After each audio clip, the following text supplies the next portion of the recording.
PSM Makassar akan melakoni laga tandang melawan Dewa United di pekan ke-10 BRI Liga 1.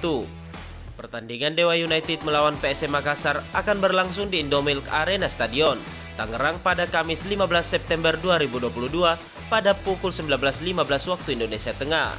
Kemenangan bakal menjadi modal penting bagi Juku Eja untuk tetap eksis di papan atas klasemen Liga 1. Lantas bagaimana taktik pelatih kepala PSM Makassar, Bernardo Tavares? Servis bola mati coba menjadi andalan pelatih Bernardo meraih 3 poin di kandang Tangsel Warrior. Seperti saat tim asuhan Neil Maizer tersebut mengalami kekalahan besar 6-0 atas tuan rumah Bali United di laga terakhir.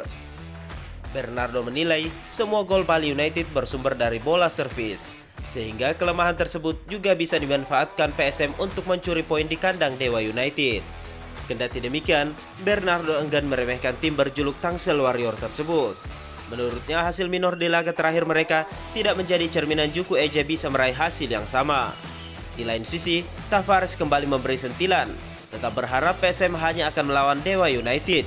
Dia tidak ingin ada unsur lain yang masuk dalam pertandingan tersebut, termasuk wasit yang notabene-nya selalu diprotes Bernardo. Dia menginginkan di laga nanti pengadil lapangan dapat menjalankan tugasnya dengan baik dan tidak menguntungkan tim manapun.